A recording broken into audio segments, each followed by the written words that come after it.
ब्रह्मा जी देवताओं के अधिपति ब्रह्म से बात करते हैं और जगत के कल्याण के प्रति अपनी प्रतिबद्धता तथा पूछे गए प्रश्न के महत्व पर बल देते हैं।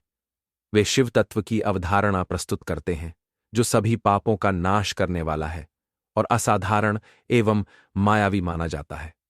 प्रलयकाल में सब कुछ अंधकार में डूबा हुआ था और अग्नि, पृथ्वी, वायु और जल जैसे आकाशीय पिंडों या तत्वों का कोई चिन्ह नहीं था।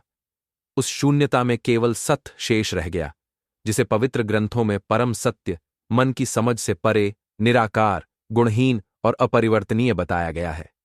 ये परम सत्ता, जो मूलतः एकांत में स्थित थी, अंततः गुणन की इच्छा से युक्त हुई, जिसके परिणाम स्वरूप गुणों और सर्वज्ञता से परिपूर्ण एक दिव्य रूप का निर्माण हुआ। ईश्वर का यह शुद्ध रूप, जिसे सदाशिव के रूप में पहचाना जाता है, निराकार परम ब्रह्म के सार का प्रतीक है। इस देवता से पराशक्ति नामक एक दिव्य ऊर्जा उत्पन्न हुई जो उनसे अविभाज्य है। पराशक्ति को समस्त बुद्धि की जननी माना जाता है और वे असंख्य भुजाओं और दीप्तिमान सौंदर्य से सुशोभित हैं, जो विभिन्न दिव्य पहलुओं का प्रतीक हैं।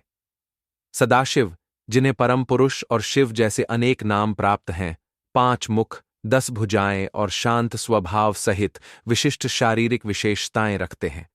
सदाशिव और शक्ति ने शिवलोक नामक एक लोक की रचना की जो परम मोक्ष का प्रतीक है और सभी से ऊपर स्थित है। इस स्थान काशी को अनिमुक्त क्षेत्र कहा जाता है, जो इस बात पर बल देता है कि शिव और शक्ति संहार के दौरान वहां निवास नहीं करते। उन्होंने सृजन की भूमिका किसी अन्य प्राणी को सौंपने का निश्चय किया, जिससे वे सृजन और संहार का निरीक्षण करते हुए काशी का अन्वेषण कर सकें। मन की तुलना लाक्षणिक रूप से समुद्र से की गई है, जो चिंताओं और विकर्षणों से भरा है। फिर भी उसमें काशी में पाई जाने वाली शांति के समान शांति की इच्छा होती है। इसे सुगम बनाने के लिए शिव ने शक्ति के साथ मिलकर अपने बाएं भाग से एक प्राणी को प्रकट किया, जो क्षमा के गुणों का प्रतीक था और अत्यंत सुशोभित था। इस प्राणी, जिसे बाद में विष्णु नाम दिया गया, ने अपने उद्देश्य के बारे में उत्सुकतापूर्वक भगवान शिव से मार्गदर्शन मांगा।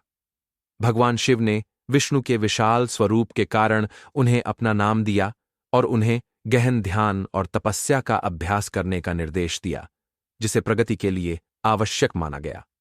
शिव ने उन्हें वैदिक ज्ञान प्रदान किया, जिसके बाद विष्णु 12,000 दिव्य वर्षों तक कठोर तपस्या में लीन रहे, लेकिन उन्हें शिव के दर्शन नहीं हुए। अपने प्रयासों पर संदेह करते हुए विष्णु ने एक दिव्य वाणी सुनी जो उन्हें अपने ध्यान को बढ़ाने का आग्रह कर रही थी, जिससे वे ब्रह्मा का ध्यान करने लगे। इस ध्यान अवस्था में विष्णु ने गहन सत्य की खोज की और उनसे जल की एक धारा प्रवाहित हुई, जिसने ब्रह्मांड को भर दिया, जो पापों के शुद्धिकरण का प्रतीक था। इस परिवर्तन ने विष्णु को आनंद और प्रसिद्धि प्रदान की। जल में विश्राम करने के कारण उन्हें नारायण कहा गया।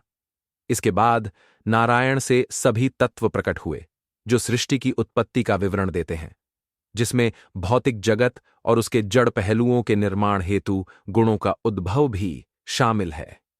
कुल मिलाकर प्रकृति से उत्पन्न 24 तत्व हैं, जो शिव की इच्छा से आरंभ हुए अस्तित्व के एक विशाल ढांचे का वर्णन करते हैं।